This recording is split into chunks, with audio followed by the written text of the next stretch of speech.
Good morning, everybody. This is our astrology weather forecast for the 15th of October, 2025.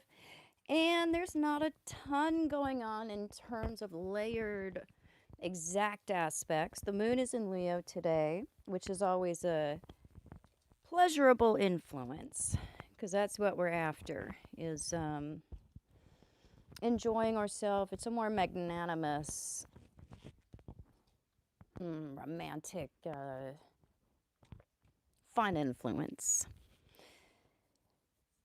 We are not in the pursuit of seriousness or depth with a Leo moon. That's okay. We got other days of the month that we can dig deep.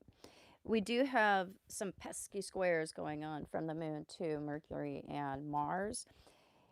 Now, the later you start your day, the more apt you are to not notice this because it does move through fairly quickly and fairly early, and we can wake up into a swollen grouch that is more reactive if we are starting our day earlier or not as rested.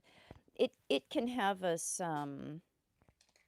losing our temper, just needing an extra several cups of coffee and some time alone. Not a huge deal. It does move through, and we are fully enjoying Pluto totally forward at this point. So that's more the star of the week, is that direct motion that comes through, and what's been brewing ignites, and we have that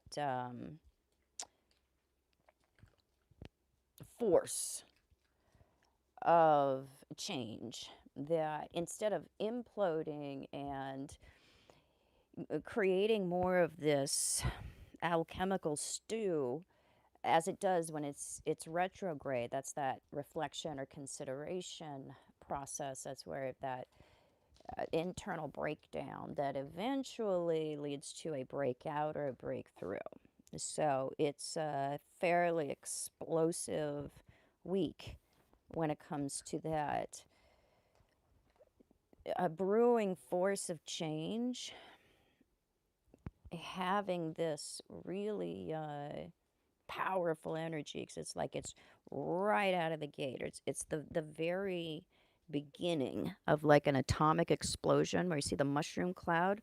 We're looking at that very initial blast from the source that over the course of the forward motion and then over the longer course of the transit of Pluto through Aquarius, and then the longer course of the total transit of Pluto through all the signs until it gets to the end of Pluto.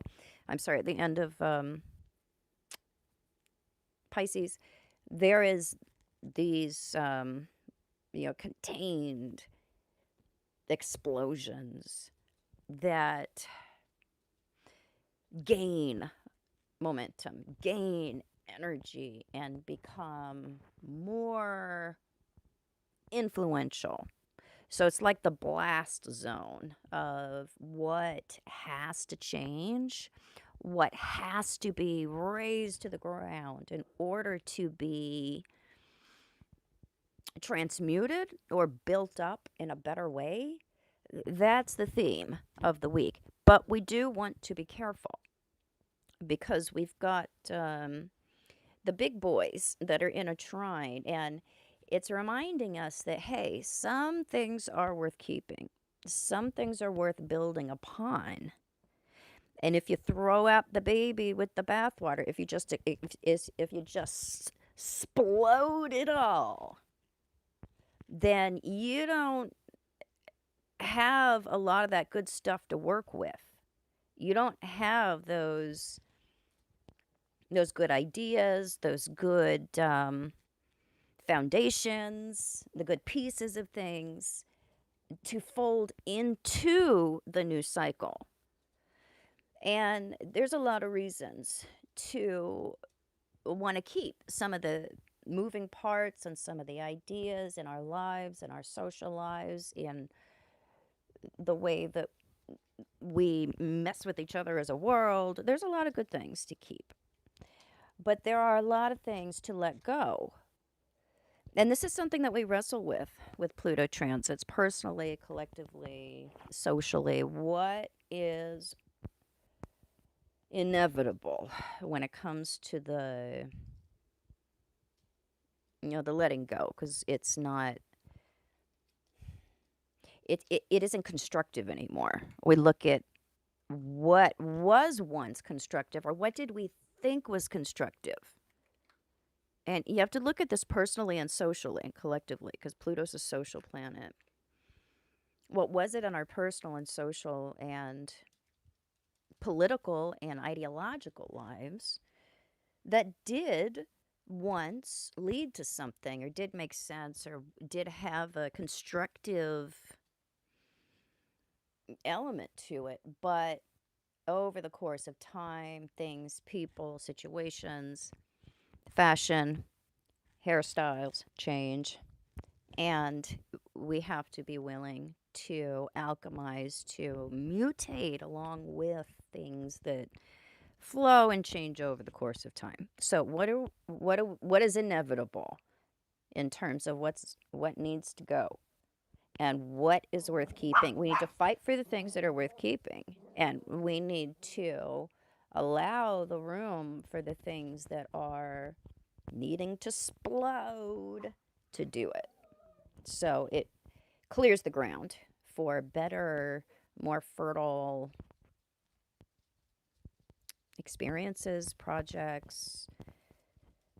We could align better with what works for us now.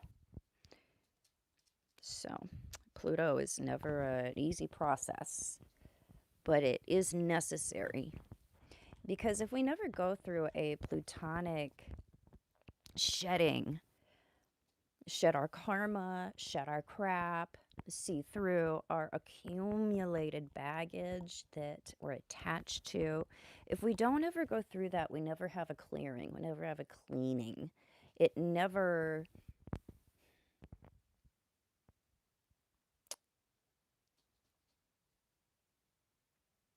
it never allows us to put down our load in a really complete way.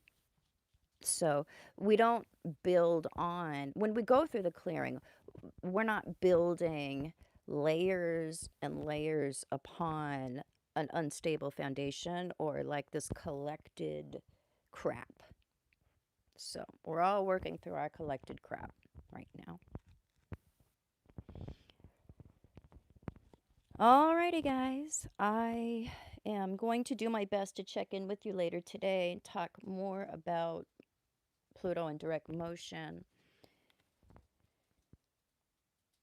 Oh, hey, Joelle. Thank you. I appreciate that. So I will give you some warning if I can do so, and I will see you guys later today.